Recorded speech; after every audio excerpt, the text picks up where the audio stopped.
Israel ने फिर भी ईरान पर भारी जवाबी रॉकेट हमला किया, बावजूद इसके कि डोनाल्ड ट्रंप ने सार्वजनिक रूप से नेतन्याहू से किसी भी हमले को रद्द करने और कूटनीति को मौका देने की अपील की थी। लेकिन खेल में यमन के हूती भी शामिल हो गए, जिन्होंने इजराइल पर भी रॉकेट दागे और फिर से लाल सागर की नाकाबंदी शुरू करने की धमकी दी। इसी बीच संयुक्त राज्य अमेरिका लगातार तनाव कम करने की अपील करता रहा, और जैसे ही इजराइल ने ईरान के मध्य और पश्चिमी हिस्से पर हमला किया, तेहरान में आधिकारिक तौर पर घोषणा की गई कि वे अपनी ओर से इजराइल पर गोलाबारी रोक रहे हैं और फिर से वार्ता की मेज पर लौट रहे हैं। साथ ही इजराइल ने भी घोषणा की कि वो अब ईरान की धरती पर हमला नहीं करेगा, लेकिन लेबनान में हिजबुल्लाह पर आईडीएफ हमले जारी रखेगा। ये उल्लेखनीय है कि इजराइल के ईरान पर हमले के वक्त सोशल मीडिया पर तेहरान की वही तस्वीरें साझा हो रही थीं, जहां धमाकों की आवाजें सुनी जा सकती हैं। डोनाल्ड ट्रंप ने सार्वजनिक रूप से कहा कि अगर तेहरान में आखिरकार कोई समझौता नहीं होता है, तो संयुक्त राज्य अमेरिका ईरान की धरती पर विशेष बल उतार सकता है, और लगता है कि ये काम कर गया। तो चलिए अब विस्तार से समझते हैं। मेरा नाम अलेक्सेई पीची है, और शुरू करने से पहले आपसे अनुरोध है कि इस YouTube चैनल को सब्सक्राइब करें, लाइक करें, कोई भी कमेंट लिखें और मेरे टेलीग्राम चैनल को भी सब्सक्राइब करें। पेची लिंक वीडियो डिस्क्रिप्शन में है, वहां ताज़ा खबरें तुरंत पोस्ट करते हैं।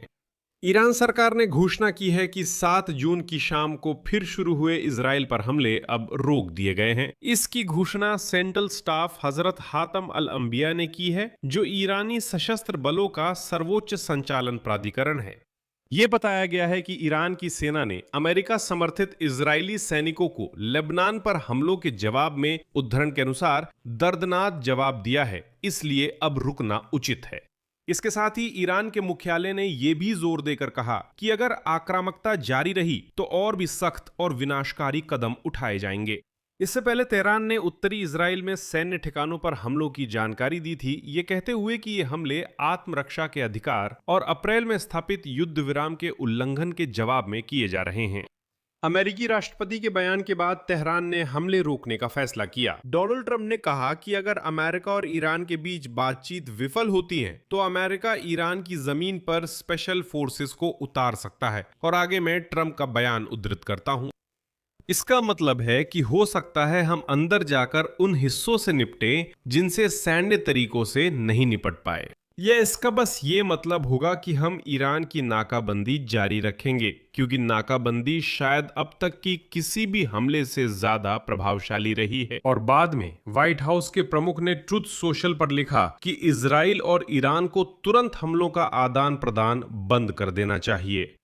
इजराइल ने अपनी तरफ से कहा कि रात में उसने 11 ईरानी बैलिस्टिक मिसाइलों को रोक लिया, जिसके बाद उसने ईरान के पश्चिमी और मध्य हिस्सों में सैन्य ठिकानों और महशहर के पेट्रोकेमिकल कॉम्प्लेक्स पर जवाबी हमला किया। ईरानी पक्ष ने कारून फैक्ट्री हमले की सूचना दी, और इसी बीच इस्लामिक रिवोल्यूशनरी गार्ड्स कॉर्प्स ने नसर सैन्य अभियान शुरू करने और इजराइल की टेल नोव और नवातिम एयरबेस पर मिसाइल दागने की घोषणा की। बताया गया है कि सोमवार सुबह स्थानीय समयानुसार इजरायली वायुसेना ने मध्य और पश्चिमी ईरान में सैन्य ठिकानों पर हमले किए। ईरानी सरकारी मीडिया के अनुसार तेहरान, करज, इस्फहान, तबरीज और केरमान शाह जैसे ईरानी शहरों में धमाकों की आवाज सुनी गई। हवाई हमलों के बाद ईरान ने तेहरान के इमाम खोमैनी अंतर्राष्ट्रीय हवाई अड्डे के आसपास के हवाई क्षेत्र को बंद कर दिया। ईरान पर इजरायली हमलों के 1 घंटे बाद यमन से इजराइल के मध्य भाग की ओर कम से कम एक बैलिस्टिक मिसाइल दागी गई, लेकिन उसे रोक लिया गया। इसके तुरंत बाद तेल अवीव में सायरन बजने लगे, और ये 8 अप्रैल को युद्ध विराम के बाद यमन से इजराइल पर पहला हमला था।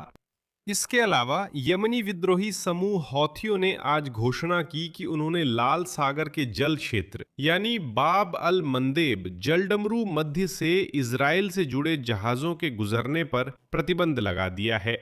यहां यह समझा जा सकता है कि ऊर्जा बाजार की स्थिति बेहद तनावपूर्ण है, क्योंकि दूसरा हार्मुज जलडमरू मध्य ईरान द्वारा पूरी तरह से अवरुद्ध है।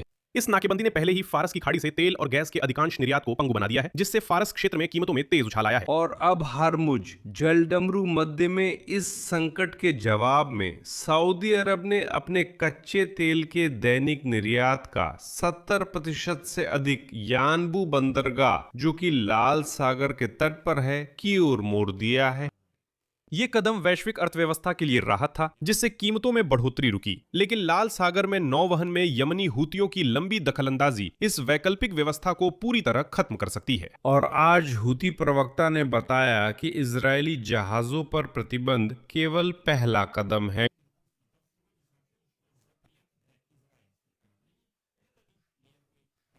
अगर संघर्ष और बढ़ता है तो उग्रवादी धमकी दे रहे हैं कि वे बाब अल मंदेब जलडमरू मध्य से गुजरने वाले किसी भी जहाज को रोक देंगे।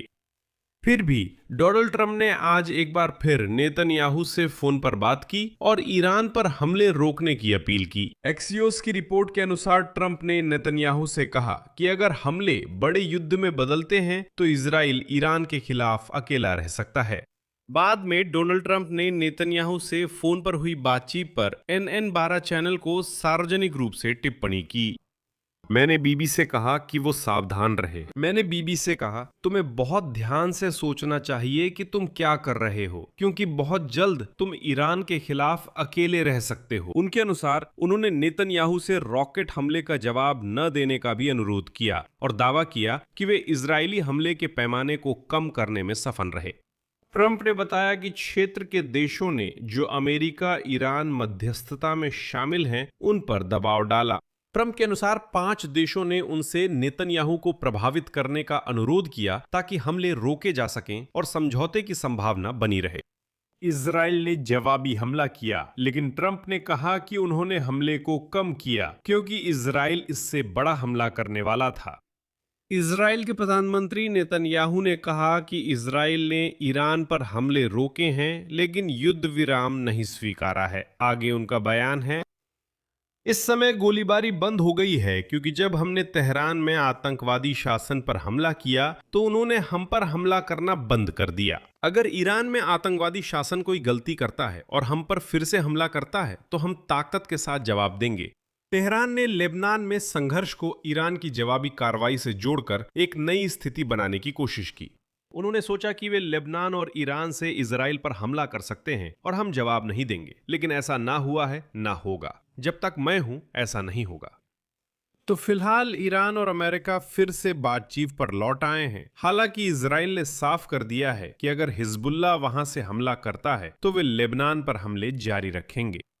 यहां मैं विराम लगाता हूं। अपनी राय और निष्कर्ष इस एपिसोड के नीचे कमेंट में लिखें। चैनल को सब्सक्राइब करें, बेल आइकन दबाएं और लाइक करना ना भूलें। बस इतना ही। अपना ख्याल रखें। सबको अलविदा।